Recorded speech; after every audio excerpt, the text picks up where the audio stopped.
Welcome to another episode, and this will be a unique perspective. What does it cost to maintain and repair a German vehicle? I know there's a lot of topics and videos on this, but this again will be a little bit unique because you have the DIY route, which I'll talk about, and the dealer or a specialized shop route.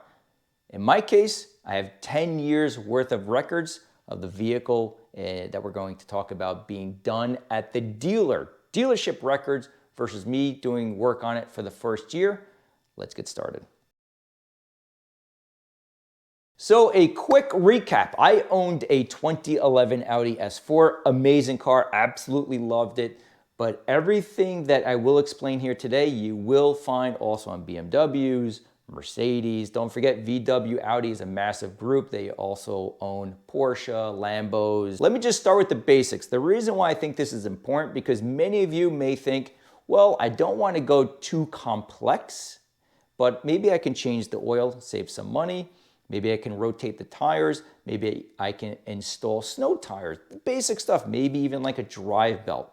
So this is the biggest hurdle in a sense if you're doing any work on these vehicles. The bottom of the vehicle is plastic. You'll find it's very streamlined. It's nice to look at in a sense, but it's just plastic. You don't have traditional frame rails. Now this matters because when you want to jack up the vehicle, you can't do it quick because you don't have frame rails. And I know there are some people that jack it up from, let's say, the aluminum subframe or suspension components. You don't want to do that. In fact, the manual explicitly says do not do this because you can damage components. So what most owners do, they use the jack in the trunk and jack up the vehicle from the pinch welds. Now the biggest thing I would say, the most important thing that I found, you can purchase these really cool inserts for a jack stand. Awesome, one of the best purchases. It was like $20. I'll link them below, and it fits perfectly. The pinch weld fits perfectly in the little slit. These are awesome if you do plan on doing any basic stuff on your vehicle. But the point here is you're spending more, I would say 25% more time just getting the car up, and then you have fasteners that hold on the tray. Now this is one recommendation if you're looking to buy a car, truck, SUV, convertible, coupe. The main thing is if you can, take your phone, place it on record, and stick your hand underneath and see if the fasteners are still there. The reason why I say that, this vehicle was dealer serviced for 10 years. 3 or 4 of those fasteners were missing, just not there. Nothing was there whatsoever. I figured, I'll buy new fasteners. How much could they be? $125 from ECS Auto in this case, $125. Now the reason why I wanted the set is because the other fasteners were not the right ones. They just used something like off the shelf. So that's, unfortunately, this is what happens. You know, people are in a rush, they lose things, and you're paying a lot of money for a car, and then you have things that are wrong on it already. So you have to be mindful of these things. But let's say you jack up the car finally, you remove 6 to 8 different fasteners, then you have access to the oil pan to drain the oil. So the whole point here is you can't really rush these things. You have to take your time and just realize it's a little bit more labor intensive versus your everyday Honda, Toyota, Subaru, etc. It's just a little bit more time consuming. Now regarding the oil change also, most of these vehicles have a plastic oil housing for the filter. It's not your traditional oil filter, the metal canister. This is a cartridge you buy, you remove the old cartridge and then replace O-rings, reinstall it. What happens is over time, either owners or shops, they over torque the housing and it creates a leak at the housing, and it's something else you have to tackle. Now, sometimes replacing these housings are not fun. They are not easy. That's number one. Number two, you can buy typically a metal aftermarket kit, but again, expect to pay more money because now you're replacing the plastic for metal. So things start to add up very quickly if you're not careful. The other thing is like silly things you'll find, no dipstick.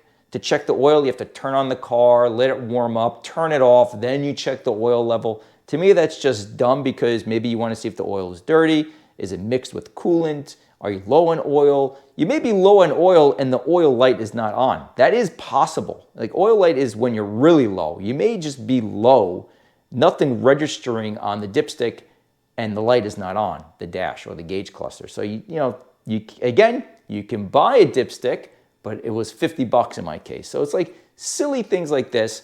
And then you have plastic. Parts galore are plastic everywhere. Another example is a Mini Cooper. If you're familiar with a water pump, they use these vanes that are typically always metal. Not on the Mini Cooper, they're plastic. So there is an upgrade kit, so you go to metal because the plastic just dies over time. BMW uses plastic hose clamps.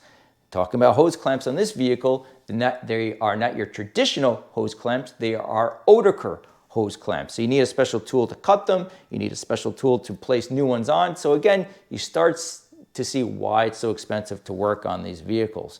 Let's talk about something really basic, a battery. How hard is it to replace a battery? Now this is the thing to remember about these vehicles, they are more electronic means than mechanical means. So I actually shot a separate video on this, but this is a quick recap. When the battery started to go, the car just like went haywire. The check engine light came on, the differential light came on, in other words, fault with the all-wheel drive system. The electronic brake was having issues, low voltage for the airbag, the radio was having issues, and the rear camera stopped working just because of a low battery. Now, the battery that I purchased was the most expensive battery I've ever purchased in almost 25 years of driving. $280 for a battery. It was huge. It was so big, it was no joke, like this big. It was massive with two handles, huge battery. Then on top of that, I had to buy dealer software because you can't just replace the battery. You have to code the computer and say, hey, guess what? I have a new battery installed. If you skip this step, you could damage the battery and the alternator. So you start to see, why is it so expensive for these vehicles to get maintained and repaired? It's a lot of computers you're dealing with.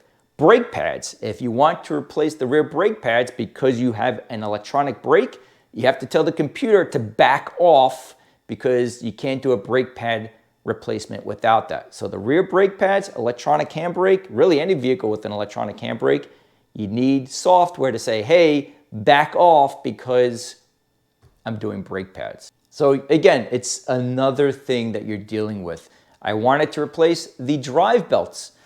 On this vehicle and many other vehicles, you have no working room, like this much room to do anything. There are certain vehicles, if the starter goes, pull the engine out for a starter. Just like, what? Why would you engineer a vehicle like that? I don't know, but that's the way it's done. For a drive belt on the Audi S4, you have to remove the front bumper, then tilt the cowl forward. Then you have like 2 inches of room to do the drive belt replacement. It's like, what? Just for a drive belt? Like I thought on my Acura years ago, it was my brother's Acura in fact, and his HIDs went out for the headlights. And for that vehicle, you have to pull the front bumper. And I thought back then, this is ridiculous, just for headlights. This is the way it is, guys, on vehicles today. It's just, everything's just so compact that you have to remove a lot of things just to get access to them. One more thing, I'll give you one more example. I could talk about this for an hour. There's so many things I went through, but I'm trying to point out why you really have to go to a shop that knows what they're doing and why it costs more in labor and why it's quite hard to work on these vehicles. But one more thing, when I had the car after a few months, maybe 3 or 4 months, I had a fuel tank malfunction. What is going on here? So on the Audi, there's a gauge for the fuel level and then a digital readout how many miles are left before you run out of fuel. Both of these stopped working, fuel tank malfunction. Now, because I had the software for the vehicle, I was able to dig up precisely what's going on. So in my case, there are 2 fuel sensors. One fuel sensor is built, or I should say attached to the fuel pump. Typically, fuel pumps are under the rear seat. Maybe it's in the trunk pan, but you have a cover. And the cover is held on by like 3 screws typically. You remove the cover, You may have a locking ring, you remove the locking ring, and then everything is right there. The Audi was a different animal because it has two fuel sensors, a baffled fuel tank. There's one sensor underneath the rear seats, easy to get access to. The second sensor was located, let's say, at the trunk pan. So in other words, you remove the carpet on the trunk, and then you have a cover. Now the cover was glued, okay? So imagine this is the pan of the trunk. So you have the cover completely glued. So the only way I can get it off was heating up the circumference with a hair dryer. And as I warmed up the glue, slowly cut away the glue with a razor blade. Warm it up some more, slowly cut it away. So it's not zip, zip, zip, remove the cover. This is glued on from the factory. Why would they do that? I mean, these sensors are not known to last forever. Why would they do that? It took 45 minutes just to remove this thing. 45 minutes. A shop, figure they'll charge you at least 30 minutes. 30 minutes. If they're charging you $180 an hour, that's $90 just to get this cover off before they do anything. They haven't even started the job yet. Once I was able to remove that cover, then I was able to get off the locking ring, and the part alone was $299. That's just the part. We're not talking about labor. Part, $299. It's the way it is. My biggest advice, and then we'll wrap it up with the Excel sheet here, if you can afford it, they are amazing vehicles. This Audi was the first car I loved in well over 20 years. Absolutely loved the car. The reason why I sold it ultimately was because it had oil leaks from the rear. And I called the shop, hey, I can't do a clutch job. The clutch was getting a little old. What would it cost to replace the clutch? And also, you know, I have oil leaks in the back. I think this thing may need, you know, there's seals on the Audi S4.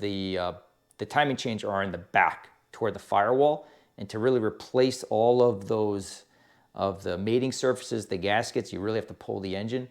And there's a shop that really specializes in these vehicles nearby. And his quote was like $6,200, which it's a lot of work. It's not really that bad, but $6,200 to essentially pull the engine, do a clutch. He wanted a new timing change, resurface everything, you know, get everything perfect. And the car would have lasted easily, I think, another 100,000 miles because it ran excellent. But I didn't do it. I forget it. This thing, after 1 year, I spent $1,200 in parts. First year, $1,200. We're not talking about tires. We're not talking about registration fees. We're not talking about taxes to get the plates. $1,200. It was the most expensive car. Like, I'm not used to that. My Acura and my wife's Subaru, really cheap to run. This was just different level. Okay, let's take a look. Back here in 2013, he needed a clutch already. Now, $3,300. I don't know what happened, why it was not covered under warranty. My guess is maybe he was a little hard on it. $3,300, 11 years ago for a clutch. Rear pads and rotors. Again, I did the pads here at home. You need software to talk to the vehicle, and that's another reason why you're paying more money on the labor charges. Mount and balance tire, bent rim, tune-up, $750. Just for oil, plugs, filters, $750 for a tune-up. And again, that was 10 years ago. Thermostat. Now, this is something well known on S4s. The thermostat fails. If I remember correctly, he had a problem with the vehicle, and he had it towed to the dealership. So he also had to pay a tow charge to get it there. $1,300 because it's not easy getting access to a thermostat on an S4. So again, this is the way it is. Oil change, alignment, wheel bearing, $1,387. That's a lot of money, man. I mean, things are really expensive. PCV valve or the crankcase breather. Another known issue on the S4. They are not fun to replace. It's really a pain in the ass. $1,700. Oil change, front and rear pads, $2,000. $2,000. Wow. Another wheel bearing, mount tires and alignment, $1,270. Coolant leak, just a plastic pipe, And actually, I do know where that is. It's on the front of the engine. The thing is, you have to bleed the system, and there's a special adapter to bleed the system. That was $1,000. So you can see, let's just add this all up. Under his ownership, he spent $24,000 on the car in about 10 years. So you can do the math, 24 grand. Now, if you want to just take that out, let's say, well, you know, the clutch, I have an automatic, blah, blah, blah, I don't have to worry about that. Then you're at 21 grand. So you can clearly see the more simplistic, the cheaper it is. The more complex, a lot more expensive, more specialized tools, and that's why they're so expensive. So I hope this wasn't too much of a rambling. Again, that's the whole point here, to help you save money and give you a heads up in this case if you are looking to purchase a German vehicle. And thank you for watching.